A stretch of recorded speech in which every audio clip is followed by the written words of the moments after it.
आजही काँग्रेस आमदारांची विधान भवनामध्ये बैठक पार पडणार आहे। थोड्याच वेळात या बैठकीला सुरुवात होईल। या बैठकीला हजर राहण्यासाठी आज काँग्रेसच्या सर्व आमदारांना व्हिप जारी झालाय। काल सुद्धा काँग्रेस आमदारांची बैठक होती, मात्र काही आमदार या बैठकीला गैरहजर होते। आजच्या बैठकीला सर्व आमदार उपस्थित राहतील का याची चर्चा आहे। राज्यसभा निवडणुकीच्या पार्श्वभूमीवर ही बैठक पार पडते। मनश्री पाठक आपल्याला माहिती देतील। मनश्री, 9:30 वाजताची वेळ आहे या बैठकीची। आतापर्यंत काँग्रेसचे किती आमदार पोहोचल्याचं कळतंय?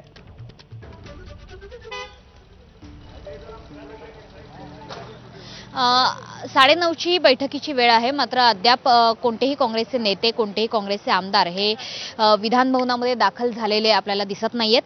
काल जी बैठक झालेली होती, या बैठकीला कोणत्याही आमदारांना निमंत्रण देण्यात आलेलं नव्हतं। जे जवळपास असणारे आमदार होते हे इन्फॉर्मली भेटले होते असं काँग्रेस पक्षाकडून सांगण्यात येते। त्याच्यामुळे आज मात्र पक्षादेश जारी करण्यात आलेला आहे की सर्व आमदारांनी राज्यसभा निवडणुकीच्या पूर्वी विधान भवनात काँग्रेस कार्यालयामध्ये उपस्थित राहायचं आहे बैठकीला। त्याच्यामुळे आज कोणकोणते काँग्रेसचे आमदार हे बैठकीला उपस्थित राहतात हे बघणं अतिशय महत्त्वाचं आहे। राज्यसभेची निवडणूक ही त्यानंतरच पार पडणार आहे। राज्यसभेसाठीचा जो अर्ज भरला जाणार आहे आज दुपारी 1 वाजेपासून ते दुपारी साधारणतः 3 वाजेपर्यंत राज्यसभेचा अर्ज दाखल करण्याची मुदत आहे। त्यामुळे सुरुवातीला काँग्रेस आमदारांची बैठक आणि त्या पाठोपाठ अर्ज भरण्याची प्रक्रिया ही पार पाडली जाईल। या अर्ज भरताना सुद्धा चंद्रकांत हंडोरे हे काँग्रेसकडून उमेदवार आहेत राज्यसभेसाठीचे। चंद्रकांत हंडोरे यांचा अर्ज भरताना काँग्रेस पक्षाचे सगळे वरिष्ठ नेते आणि सोबतच त्यांचे सगळे समर्थक हे सुद्धा सोबत असणार आहे। त्याच्यामुळे एक चांगलं शक्ती प्रदर्शन हे सुद्धा काँग्रेसकडून आज विधान भवनाच्या बाहेर बघायला मिळू शकतं। ज्ञानदा, आजची बैठक म्हणजे काल एक इन्फॉर्मली कदाचित चर्चा झालेली असू शकते, पण आज व्हिप बजावून आमदारांना बोलावण्यात आलेलं आहे। आजच्या बैठकीमध्ये प्रमुख कोणत्या बाबींवरती चर्चा अपेक्षित आहे?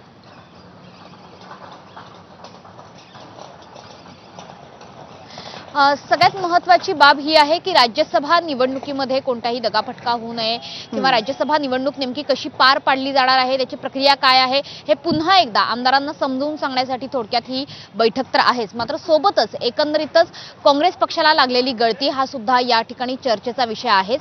अशोक चव्हाण जे वरिष्ठ नेते ओळखले जात होते काँग्रेसचे, ते आता भाजपकडून उमेदवारी अर्ज दाखल करतायत। त्याच्यामुळे एकंदरीतच काँग्रेस कार्यकर्त्यांमध्ये जो संदेश पसरवला जातोय तो रोखण्याकरता, काँग्रेस कार्यकर्त्यांमध्ये पुन्हा एकदा नवी ऊर्जा संचारवण्याकरता, एक पॉझिटिव्ह मेसेज देण्याकरता काँग्रेस आमदारांची एकजूट कशी आहे हे दाखवण्याकरताची ही आजची बैठक आणि त्यानंतर संपूर्ण अर्ज दाखल करण्याचा कार्यक्रम हा कसा असणार आहे हे काँग्रेस पक्षाकडून सांगितलं जात आहे। त्यामुळे एकंदरीतच मिलिंद देवरा आणि अशोक चव्हाण हे काँग्रेसचे सगळ्यात महत्त्वाचे चेहरे जेव्हा दुसऱ्या पक्षात प्रवेश करून दुसऱ्या पक्षाकडून राज्यसभेचा अर्ज दाखल करतायत, तेव्हा कुठेही काँग्रेसचं शक्ती प्रदर्शन कमी पडू नये, काँग्रेसच्या कार्यकर्त्यांमध्ये कुठेही निरुत्साहाची भावना ही असू नये याकरता काँग्रेस पक्षाने आता मोर्चे बांधणी केलेली आहे आणि चंद्रकांत हंडोरे यांना आपला कसा खंबीर पाठिंबा आहे हे दर्शवण्याचा प्रयत्न काँग्रेसचा आहे। त्याच्यामुळे एकंदरीतच राज्यसभेची निवडणूक, काँग्रेस पक्षाला लागलेली गळती, त्याच्या पुढची रणनीती या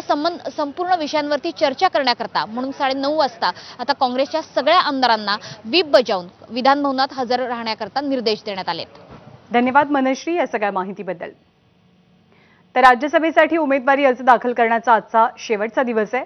महायुतीचे सगळेच्या सगळे 5 उमेदवार एकत्रित उमेदवारी अर्ज भरतील आणि उमेदवारी अर्ज भरताना मुख्यमंत्र्यांसह दोनही उपमुख्यमंत्री, प्रदेशाध्यक्ष यांची उपस्थिती असेल। यावेळेला महायुतीची ताकद दाखवण्याचा प्रयत्न केला जाईल।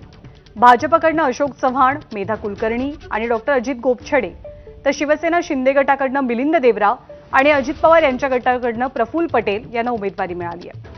तर दुसरीकडे महाविकास आघाडीकडनं काँग्रेसचे चंद्रकांत हंडोरे आज आपला अर्ज दाखल करतील। तर राज्यसभेच्या निवडणुकांचे पडघम वाजू लागले।